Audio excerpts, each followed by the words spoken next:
Progressive journalist Dan Frumkin has created a new outlet to critique media. And right now is an important time to do that because the media, including the New York Times, is dropping the ball when it comes to political reporting.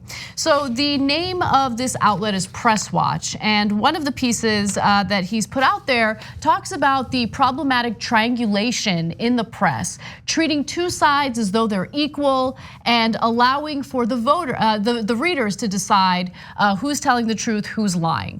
And so let me just read you a few portions of his piece. He says, as I tweeted on Sunday, if you asked Times editors 5 years ago whether people who deny basic facts, traffic and conspiracy theories, demonize immigrants, and otherwise fight against a pluralistic society should be given equal or more than equal time in their news columns, they would have said no. But obviously, today is very different under the leadership of the editor, Dean Baquet. And he seems to think it's important to give both sides equal footing, but it's not even equal footing. I mean, you're allowing for one side in many instances to just straight up lie, and the reporters won't call it what it is. And I think in some cases, there's evidence to show that there is malicious intent in publishing lies. With that said though, let me give you more. So this is an example from a report by Michael Shear at the New York Times. And just pay attention to the triangulation. That means treating both sides as if they're equal. Representative Hank Johnson, Democrat of Georgia, described Mr. Trump's July 25th call with President Vladimir Zelensky of Ukraine one way, saying it, quote, shows that the president tried to get President Zelensky to interfere in the upcoming presidential election. His Republican colleague, Representative Matt Gaetz of Florida, saw it differently. We saw the call transcript and there is no conditionality.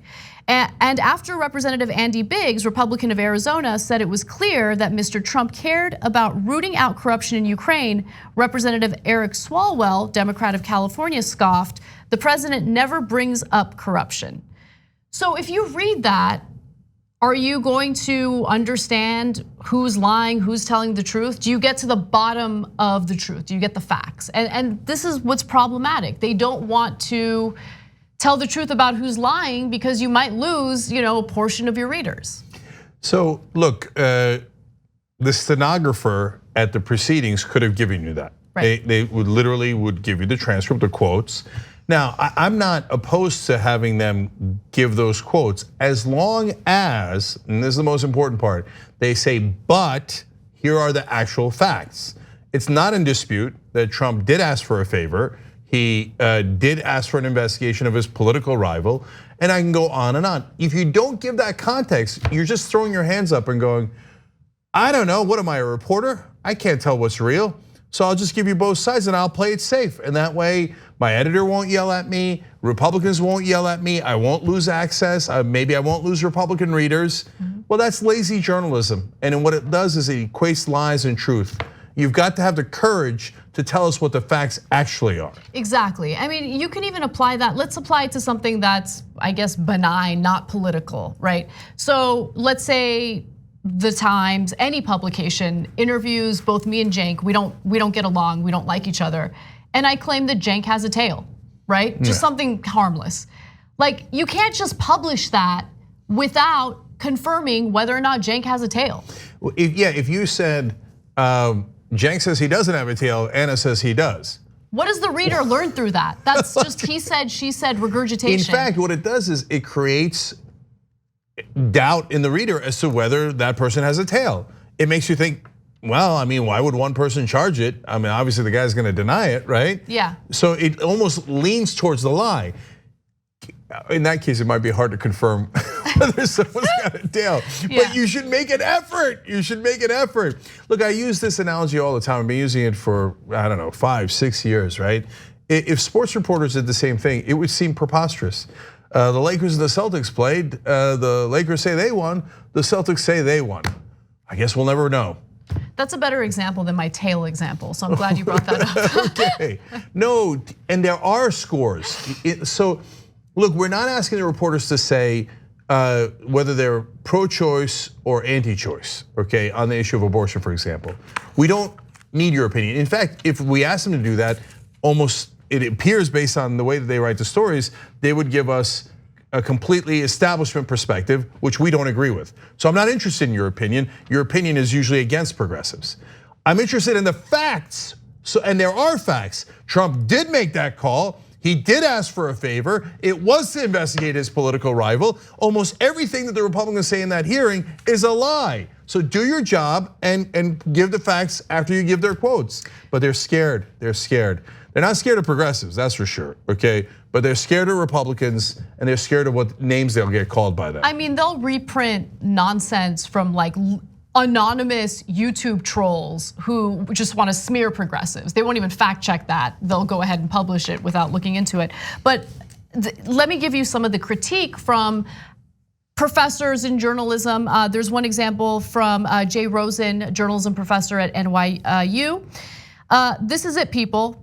This is all they got, all phrasing from a single story in the New York Times today.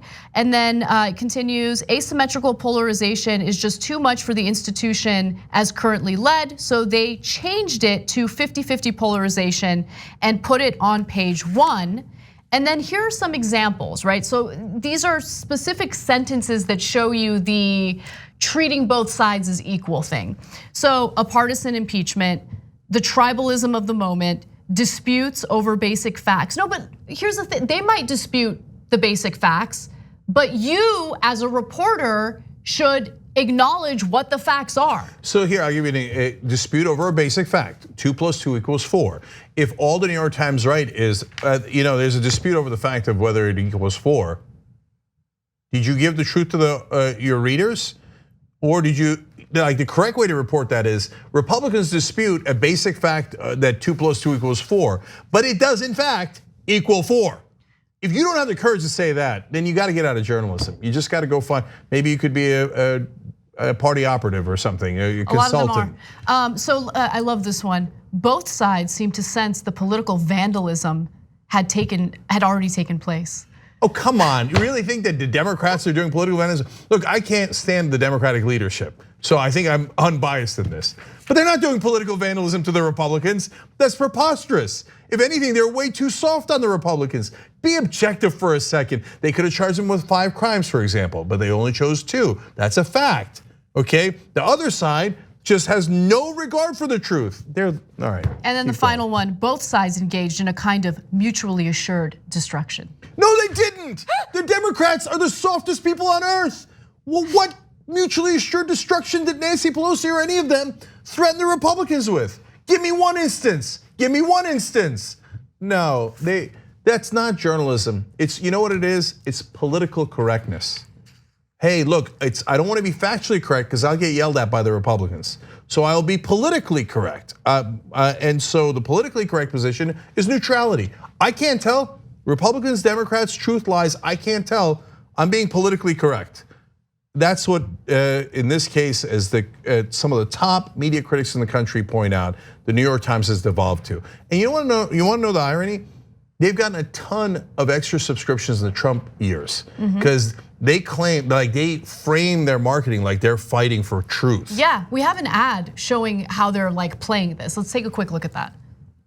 The truth is our nation is more divided than ever. The truth is alternative facts are just plain delusional. The media needs to be held accountable. The truth is locker room talk is harmless.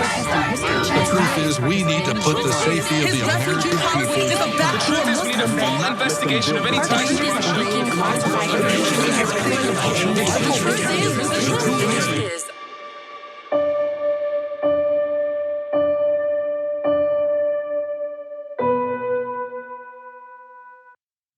Yeah, if there's ever a publication that would have a difficult time figuring out what the truth is, it would be the New York Times. Yeah, apparently for them it is quite hard to find. Yeah. Some of the statements they had in that the truth is were Republican talking points. Totally. Okay, look, I don't want them to use Republican talking points. I don't want them to use Democratic talking points. I just want them to have the courage to actually report facts as they are instead of being obsessed with access. What will my beloved sources give me? What morsels will they give me from the Trump administration or from Democratic leadership? So who do I have to sell out to make sure that I get to protect those beloved sources? And hey, if you're an editor or a writer at the New York Times, tell me it isn't true that you're obsessed with your sources. And tell me that you haven't done them any favors. Really? You don't believe that. You know you're obsessed with sources, and you know you'll sometimes throw someone under a bus if your source plants a story with you. 100%. Okay, and by the way, again, this is equal opportunity, Republicans and Democrats.